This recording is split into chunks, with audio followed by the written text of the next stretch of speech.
Selamat pagi teman-teman, kita berjumpa lagi ya dalam video pembelajaran online masih tentang mengelola kinerja perusahaan dengan balance scorecard. Ya, sekali lagi balance scorecard itu seimbang, dipetakan menjadi 4 dimensi.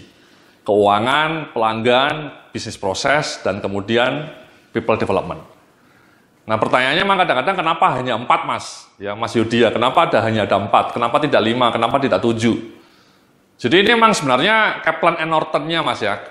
Profesor Kaplan and Norton itu pencipta balance scorecard-nya ya, mereka profesor di Harvard Business School mengatakan bahwa dari berbagai studi sebenarnya kalau mau dipadatkan sebuah organisasi bisnis itu ya ujung-ujungnya terdiri dari 4 dimensi utama ini. Kalau mau diperas gitu mas ya.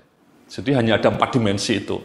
Dimensi people-nya, dimensi proses bisnisnya, kerjaannya, pelanggan, dan keuangan. Ya. Itu menurut saya memang kalau mau diperas itu hanya 4 dimensi itu yang paling kunci. Ada berapa sih kemudian modifikasi, misalnya ada beberapa perusahaan yang menambahkan dimensi kelima, yakni dimensi sosial atau CSR gitu ya.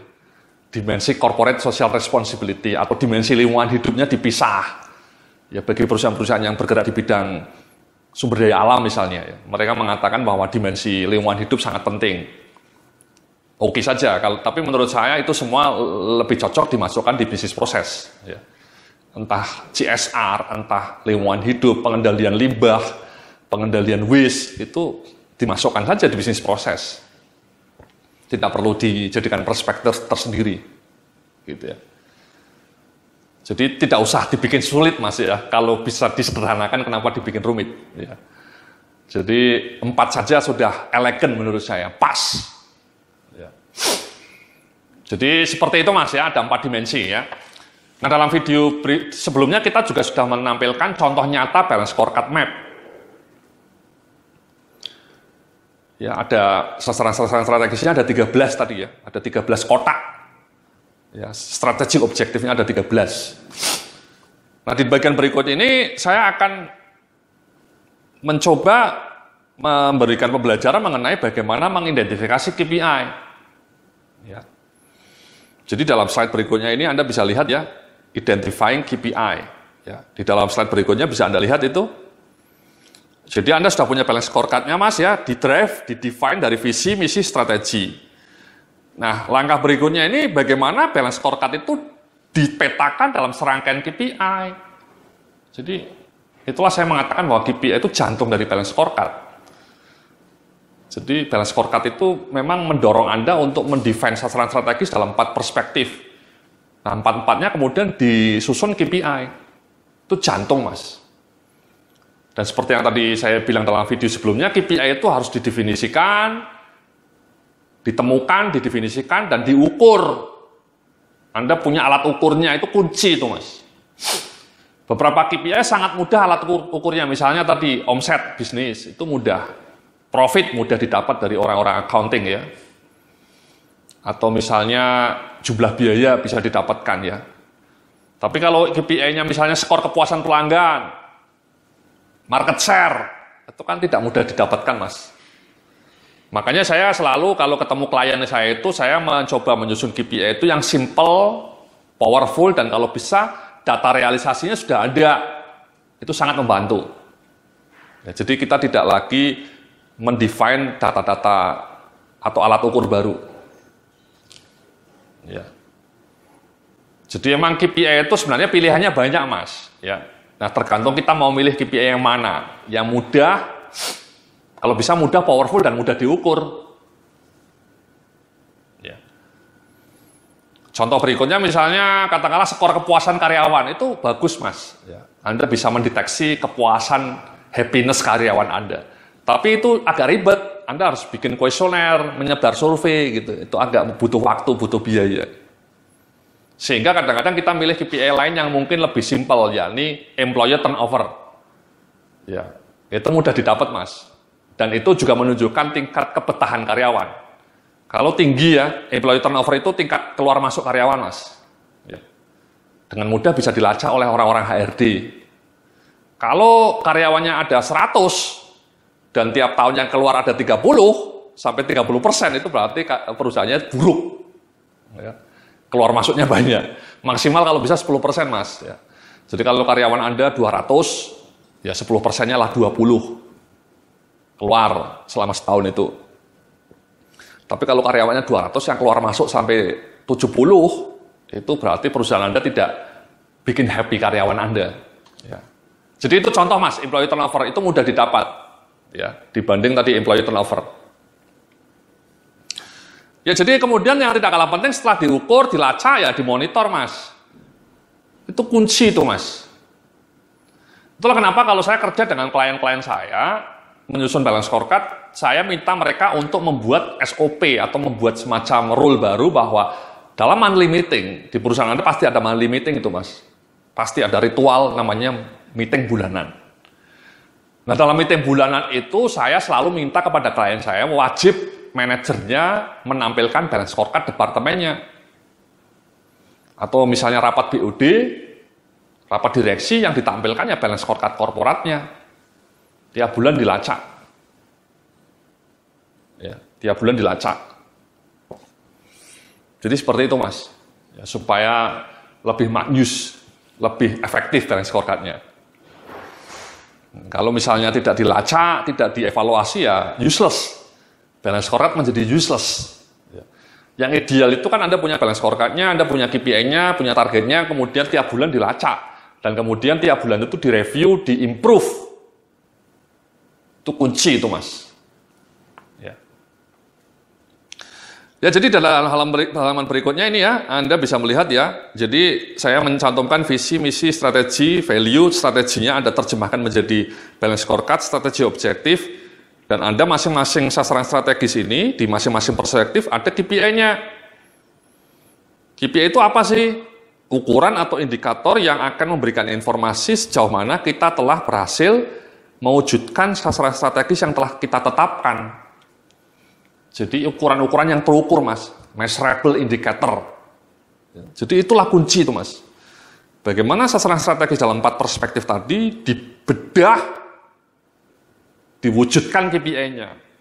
Itu jantung itu, Mas. Jantung dari balance scorecard.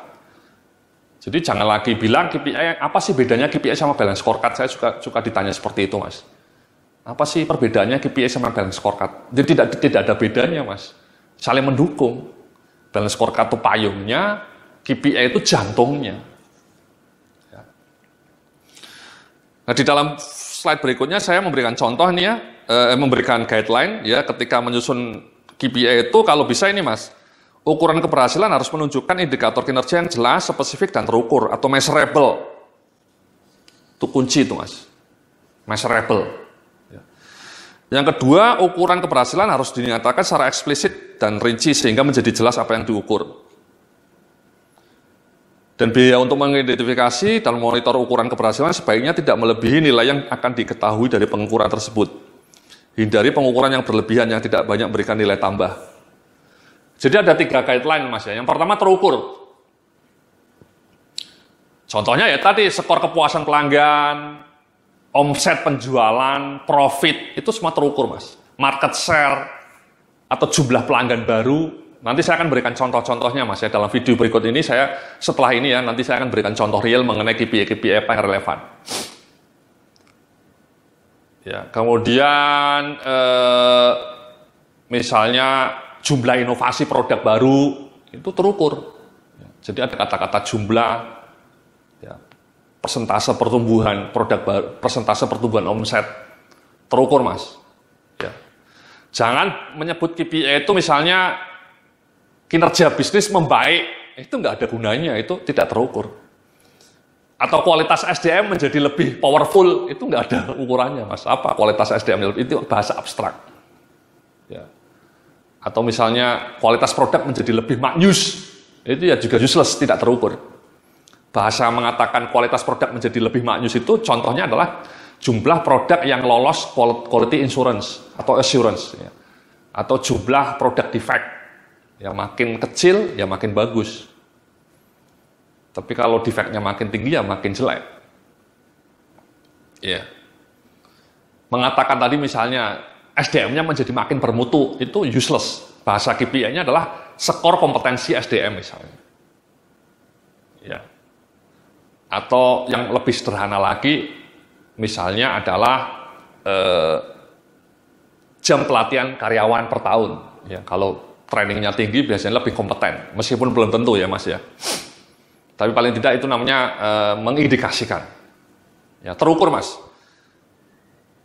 Yang kedua tadi Mas ya, jangan terlalu ribet ketika punya KPI itu, jangan terlalu ribet ya. Tapi kalau Anda punya uang ya nggak masalah. Misalnya tadi skor kepuasan pelanggan, Anda kan harus survei Mas. Kalau Anda tidak punya waktu, tidak punya biaya untuk melakukan survei, ya diganti saja KPI itu yang lebih mendekati kenyataan, yang lebih mendekati misalnya namanya jumlah komplain pelanggan.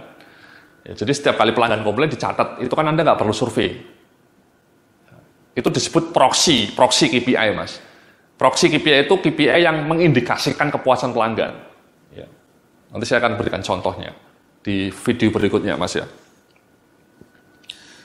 Jadi itu guideline-nya Mas ya. Yang di halaman berikutnya bisa Anda lihat ini beberapa guideline berikutnya ya. Jadi yang pertama relevan dengan sasaran strategis ya. Jadi Anda kalau bisa bikin KPI yang punya keterkaitan dengan sasaran strategis. Misalnya tadi sasaran strategisnya adalah meningkatkan kepuasan pelanggan. Ya KPI-nya bisa ada dua. Yang pertama tadi skor kepuasan pelanggan. Yang kedua, pilihan kedua adalah jumlah komplain pelanggan. Kalau Anda punya uang ya dua-duanya dilakukan survei kepuasan pelanggan. Kemudian jumlah komplainnya dicatat. Ya. Itu relevan Mas. Ya. Nah yang berikutnya controllable lah. Ini Mas ya, controllable ini juga kunci nih Mas. Sering menjadi perdebatan ya. Apakah pencapaian KPI masih berada di bawah kendali Anda? Ya, di bawah kontrol. Ini sering menjadi perdebatan Mas ya. Ketika saya melakukan konsultasi ya, banyak orang yang ketika saya kasih KPI tertentu mengelak karena merasa KPI itu banyak variabelnya. Di bawah kendali dia. Nah, saya selalu mengatakan bahwa Anda mungkin punya peran dalam pembentukan KPI itu, sebaiknya Anda punya KPI itu, cuma nanti bobotnya mungkin tidak tinggi ya. Jadi contohnya seperti ini Mas, contohnya misalnya Anda punya KPI orang, katakanlah, misalnya orang customer service ya, itu salah satu KPI-nya adalah skor kepuasan pelanggan tadi. Nah orang customer service mengatakan sebenarnya kepuasan pelanggan itu tidak hanya didrive oleh bagian front office Mas, tapi juga kualitas produknya. Dan kualitas produk itu sebenarnya yang lebih bertanggung jawab orang-orang pabrik, bukan saya. Orang customer service-nya bilang seperti itu biasanya. Jadi skor kepuasan pelanggan itu tidak hanya tanggung jawab saya, tapi juga tanggung jawab orang pabrik. Ya. Nah di situ saya mengatakan bahwa sebaiknya Anda tetap mencantumkan skor kepuasan pelanggan. Dan orang pabrik pun nanti, orang-orang factory juga mencantumkan KPI itu. Itu namanya sharing KPI Mas. Jadi satu KPI yang sama dibebankan pada dua departemen, baik departemen customer service maupun departemen production, orang-orang pabrik. Itu namanya sharing KPI atau joint KPI. Jadi jangan saling melempar tanggung jawab. Kalau pelanggannya komplain, nah itu salahnya orang produksi. Orang produksinya bilang itu salahnya orang customer service, responnya tidak cepat gitu. Itu blaming itu nggak ada gunanya, useless. Jadi alih-alih seperti itu, makanya KPI skor kepuasan pelanggan itu menjadi KPI-nya orang customer service, juga menjadi KPI-nya orang produksi. Itu namanya joint KPI, sharing KPI. Jadi dua-duanya nanti harus bekerja bersama, sinergi, supaya skor kepuasan pelanggannya naik. Kalau skor kepuasan pelanggan naik, orang-orang customer service dapat kredit, orang-orang produksi juga dapat poin. Ya.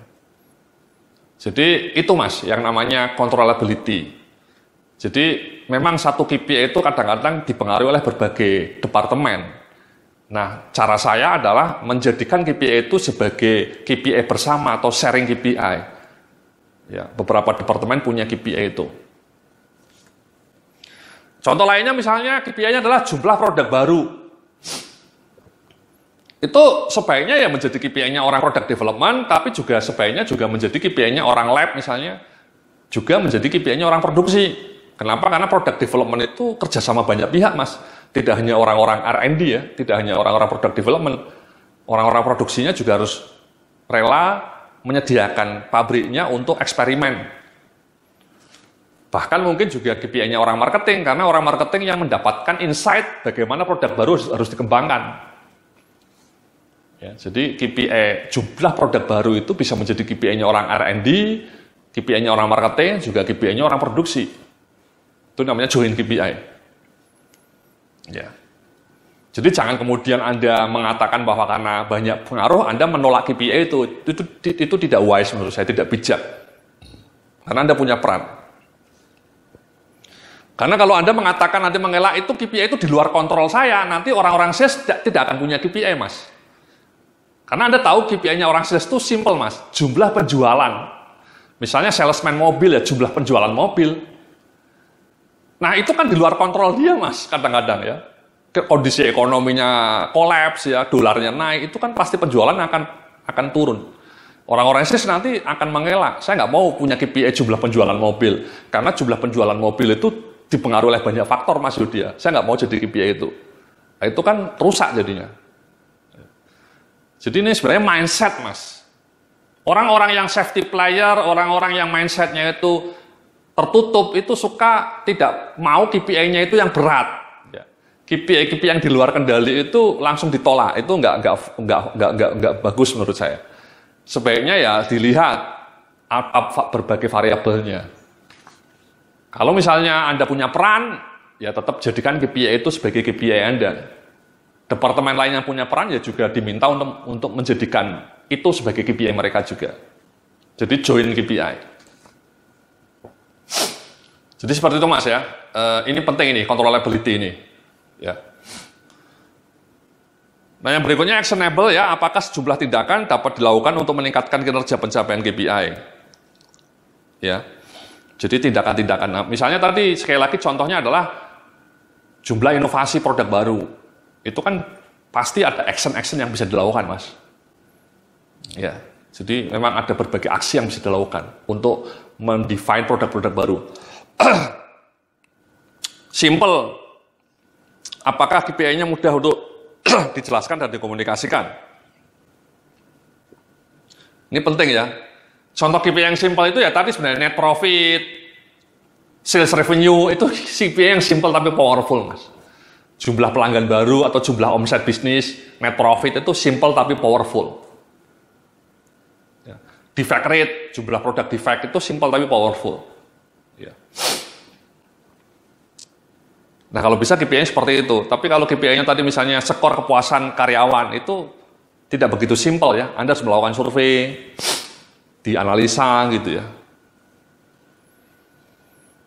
Kemudian yang terakhir, kredibel. Apakah KPI-nya tidak mudah untuk dimanipulasi? Sekali lagi ini KPI misalnya kayak tadi ya, market share, net profit, sales revenue itu tidak mudah dimanipulasi ya. Karena angkanya ada, real. Kecuali Anda melakukan memang, maksudnya orang accounting-nya melakukan penipuan ya. Tapi biasanya di banyak perusahaan yang namanya sales revenue itu ya real ya. Angkanya mudah didapat. Nah, KPI yang mudah dimanipulasi itu misalnya ya, ini tadi misalnya Mas ya, jumlah komplain pelanggan. Ya, komplainnya masuk tapi oleh orang customer service disembunyikan ya, misalnya tidak pernah dicatat. Nah, itu bahaya, Mas. Komplainnya misalnya sebulan sampai 10, oleh orang customer service dibilang hanya cuma 2. Emailnya dari pelanggan yang komplain di-delete. Nah, itu bahaya, Mas. Ya. Jadi menipu itu menyembunyikan fakta. Itulah kenapa kalau bisa perusahaannya punya sistem bisa merekam komplain pelanggan itu secara otomatis dalam sebuah sistem misalnya. Disinilah juga yang tidak kalah penting dibutuhkan integritas memang, Mas ya. Ada banyak KPI yang modelnya seperti itu tadi, mengandalkan integritas orangnya. Ya. Jumlah komplain pelanggan misalnya, ya. Atau misalnya respon time, ya. Itu KPI juga, respon time terhadap keluhan pelanggan. Misalnya targetnya 2 jam, ya diukur, Mas. Nah, kadang-kadang orangnya nulisnya 2 jam itu pakai perasaan, Mas ya. Rasanya kemarin respon time terhadap email pelanggan itu 2 jam. Ya. Atau telepon pelanggan, komplain, bilang 2 jam kemudian sudah kita respon. Ada resolusi gitu ya. Padahal mungkin waktunya lah sampai 4 jam, tapi dia tulis 2 jam. Itu juga tidak fair. Jadi itulah Mas beberapa panduan untuk menyusun KPI ya. Dalam video berikutnya nanti setelah ini saya akan tunjukkan contoh-contoh KPI yang relevan untuk berbagai proses bisnis. Terima kasih, sampai jumpa dalam video berikutnya.